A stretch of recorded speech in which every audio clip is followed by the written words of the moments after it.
इस आंदोलन के नेतृत्वकर्ता और कन्वेनर कुमुद पटेल जी के नेतृत्व में यह फैसला लिया गया है कि 22 अगस्त को राजभवन मार्च हम लोग करेंगे।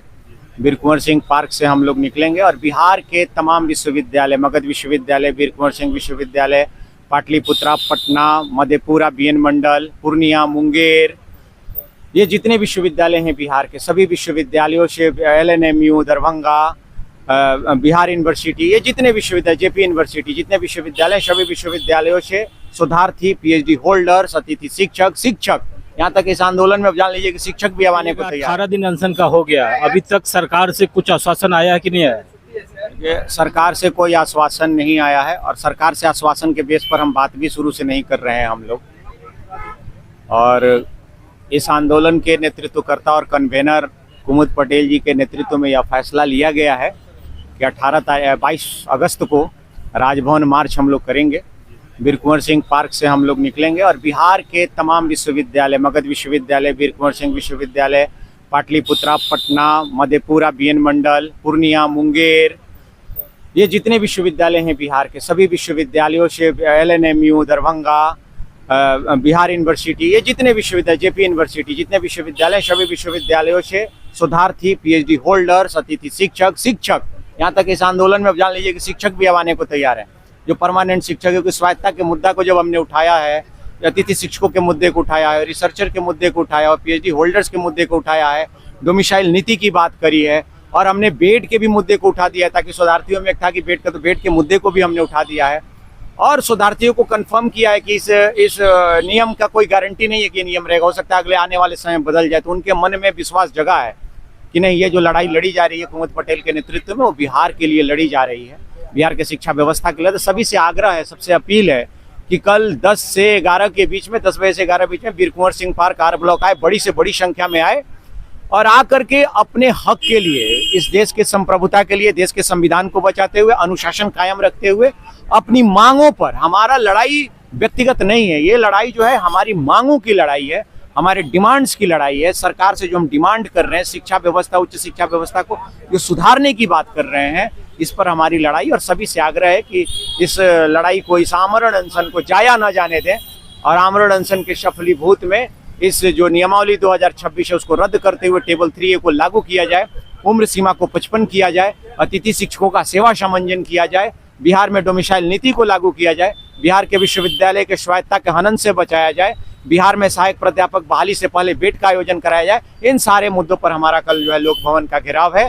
अब देखते हैं कि कल लोक भवन घेराव के बाद सरकार क्या कदम उठाती है, क्योंकि संवाद का रास्ता हम लोगों ने खोल रखा है। सरकार अभी 18 दिन हो गया, लेकिन अभी तक सरकार की तरफ से कोई आश्वासन आया नहीं है। आश्वासन की बात ही नहीं है, सरकार से संवाद की बात है। तो संवाद नहीं हुआ? नहीं, संवाद नहीं करना चाहती है सरकार। शायद कल संवाद करना करे सरकार, हम आशा करते हैं, क्योंकि सरकार जो है, मुझे लगता है अगर संवेदनहीन हो गई है तो कल सरकार को दिखाना होगा कि आप संवेदनहीन नहीं है, आप बिहार की जनता और छात्रों के लिए काम करते हैं। और अगर सरकार ऐसा नहीं करती है तो मैं गारंटी के साथ कहता हूं कि 4-5 दिन के बाद जो गर्दनी बाग में आपको जगह दिख रही है वो छात्रों से भरी मिलेगी। जिस तरीके से 2002 के बाद बेड का एग्जाम नहीं हुआ, हाँ, ये सरकार क्यों नहीं करवाती है एग्जाम?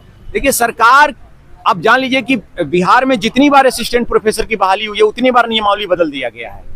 ये सबसे बड़ी विडंबना है। तो सरकार के पास कोई स्थायी नीति नहीं है, इसलिए सरकार बेड का एग्जाम नहीं करवा रही है। सरकार का सिर्फ चुनाव जो होता है समय पर होता है, बाकी विद्यार्थी देख, आप गर्दनी बाग पे देख सकते हैं कि कितना तादाद में यहाँ छात्र है, सब अपनी अपनी मांग अलग अलग है, इसको कैसे देखते हैं? देखिए, मैं बार बार कह रहा हूँ कि इस प्रदेश के CM को रोज सुबह एक बार गर्दनी बाग से होकर गुजरना चाहिए और जो भी छात्र आमरण अनशन पर बैठे हैं, धरना पर बैठे, उनसे बैठकर समस्या बात करनी चाहिए कि आखिर क्या समस्या है कि आप यहाँ बैठे हैं। तो लोकतंत्र का सही परिभाषा वही हो सकता है, ठीक है। सिर्फ चुनाव के समय वादे करना कि हम छात्रों के लिए, अभी भी कहा जा रहा है कि छात्रों से संवाद करेंगे, तो संवाद आके क्यों नहीं कर रहे हैं? संवाद करना चाहिए। कथनी और करनी में अंतर है सरकार के। लगता नहीं आपको कि जिस तरीके आजादी के बाद से एक ही मांग के 3-3 लोग अलग अलग अनशन पर बैठे हुए हैं, उसके बावजूद भी सरकार सुन नहीं रही है? देखिए, मैंने शुरू में कहा था कि ये सरकार जो है वो निष्ठुर है, अकर्मण्य है, इसकी नीति अकर्मण्यता की है। इसको लगता है कि इसने जो पॉलिसी बना दी वो सही है, जबकि पॉलिसी मेकिंग में छात्रों से, शिक्षकों से, सबसे राय लेनी चाहिए थी। और ये पॉलिसी जो है वह एक व्यक्ति के इशारे पर, दीपक कुमार ACS के इशारे पर बनाई गई है, जिसे हम लोग निरस्त करा करके यहाँ से हटेंगे।